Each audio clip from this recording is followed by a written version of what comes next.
Hello, Kollimalai சித்தருங்களா? ஆமாங்க. ஐயா, உங்ககிட்ட ஒரு கேள்வி ஒன்று கேட்கணும். சொல்லுங்க. கேள்வி என்னன்னா, குழந்தையும் தெய்வமும் ஒன்றுன்னு சொல்றாங்க. அதற்கான வேறுபாடு சொன்னீங்கன்னா நல்லா இருக்கும் ஐயா. சரிங்க.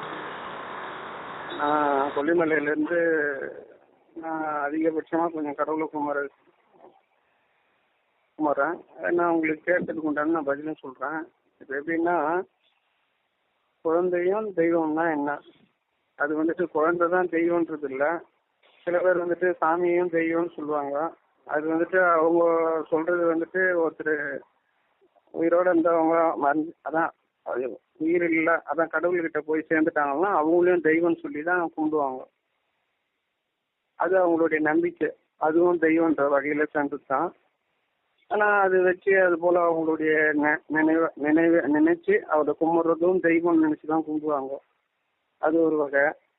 இன்னொரு விஷயம் எப்படின்னா, இப்போ வந்துட்டு வயசானவங்க இருப்பாங்க.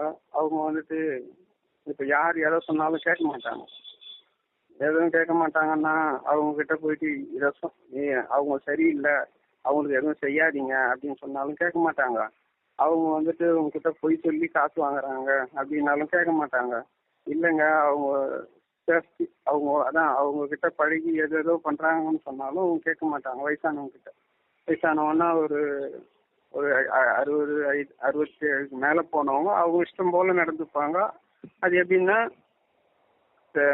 நல்லவன் கெட்டவன்றதை பற்றி பாகுபாடு இல்லாம அவங்க வந்துட்டு ஒரே சரிசமமான நிலைமையை நினைச்சு அவங்க வந்துட்டு அதெல்லாம் பார்க்க மாட்டாங்க. எதை ஒன்றாலும் உதவி செய்வாங்க. செஞ்சதை பற்றி அவங்களுக்கு சரியில்லாதவங்க அவங்களுக்கு போய் இந்த உதவி செஞ்சீங்களே அப்படின்னு யார் சொன்னாலும் அதை கேட்கவும் மாட்டாங்க. ஏன்னா அவங்க வந்துட்டு அதை பற்றி எதை விஷயம் கண்டுக்க மாட்டாங்க. நான் செய்ய வேண்டியது என்னுடைய கடமை, நான் செஞ்சிருக்கிறேங்க, எனக்கு நல்லதுன்னு தோணுச்சு, நான் அதை செஞ்சேங்க அப்படின்னு சொல்லிட்டு அவங்க பாட்டுக்கு போவாங்க. அவங்க ரெண்டாவது ரகம். அது எப்படின்னா, அதுவும் தெய்வம். அதுதான் எப்படி சொல்லுவாங்கன்னா, வாழும்போதே தெய்வமா இருக்கிறவங்க அப்படின்னு சொல்லுவாங்க. உயிரோட இருக்கும்போதே தெய்வம்ன்றது, வாழ்ந்ததுக்கு அப்புறம் தெய்வம்ன்றது அதுதான். அதான் வாழ்ந்துட்டு இல்லாதவங்கள கடவுள்கிட்ட போய் சேர்ந்தவங்கள அவங்கள தெய்வம்னு சொல்லி அவங்கள நினைவா சில பேர் கும்பிட்றது தான் அது தெய்வம்னு சொல்லுவாங்க. அது ஒரு வகை. இது ரெண்டாவது வகை. மூணாவது எப்படின்னா, இப்போ சிறு வயசுல குழந்தைங்க, அதுதான் நீங்க கேட்டது தெய்வம் தான். அது வந்துட்டு அதை மட்டும்தான் சொல்லுவாங்க. அது வார்த்தைக்கு சொல்லுவாங்க. எப்படின்னா, குழந்தையும் தெய்வம் ஒன்று தானே அப்படின்னு சொல்லிட்டு அதை வார்த்தைக்கு சொல்லுவாங்களே தவிர அதை யாரும் மதிக்கிறதே இல்லை. இந்த ரெண்டு விஷயம் மட்டும் பெரியவங்களை வயசானவங்களை மதிப்பாங்க. மறைஞ்சவங்கள வாழ்ந்துட்டு அதுக்கப்புறமா கடவுள்கிட்ட போனவங்களும் மதிப்பாங்க. இந்த குழந்தைய மட்டும் இதை மதிக்க மாட்டாங்க.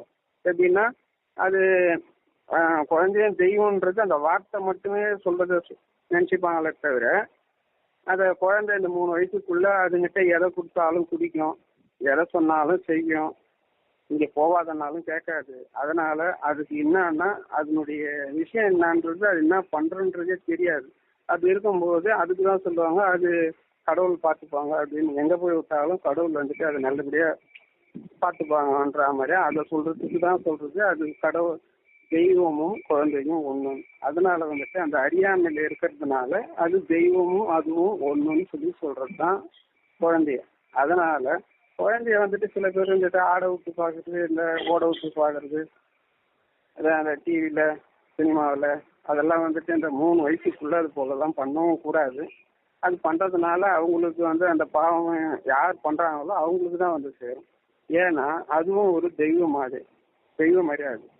அந்த தெய்வத்தை அது போல் ஆட விடுறது, அதுக்குண்டான அது தெரியாமல் ஆடுறது, தெரியாமல் பாடுறது, தெரியாமல் செய்யறதெல்லாம் போயிட்டு அதெல்லாம் வந்துட்டு அதை போலாம் பண்ணி அதனால கஷ்டப்படுறதெல்லாம் அது யார் பண்ணுறாங்களோ அவங்களுக்கு தான் போய் செய்யும். அதனால வந்துட்டு அதுவும் தெய்வம் தான். அதனால அது குழந்தைய காலங்காத்தால போகும்போது அதுக்கிட்ட காசு கொடுத்து வாங்கணும். காலங்காத்தால அது காலத்துக்கு கும்பிட்டு போகணும். காலங்காத்தால அது வாயில் ஏதாவது கொடுத்துட்டு போகணும். இது போலெல்லாம் செஞ்சுட்டு போனால் ரொம்ப நல்லதெல்லாம் சேரும். அதை விட்டு தேவையில்லாமல் குழந்தைய சில பேர்லாம் கஷ்டப்படுத்துவாங்க. அதனால குழந்தை மட்டுமே தெய்வம்ன்றது இல்லை, 3 வகையை சேர்ந்தது தான் தெய்வம். அதனால இதுதாங்க இந்த தெய்வம்ன்றதுக்கு உண்டான சிறப்பு பதில். எனக்கு கடவுள் உணர்த்தின விஷயத்தை வச்சு நான் இதை சொல்லியிருக்கிறேன். இதில் வேற ஏதாவது விஷயங்கள் இருந்தாலும் எனக்கு அதான் கொல்லிமலை சித்தன்னு சொல்கிறாங்க. நான் கொல்லிமலையில் செங்கரையில் இருக்கேன். எனக்கு ஏதாவது சொல்லணும்னா என்கிட்ட ஏதாவது பேசணுன்னாலும் பேசுங்க. என்னுடைய நம்பர் வந்து 9840494106. வணக்கம் மக்களே.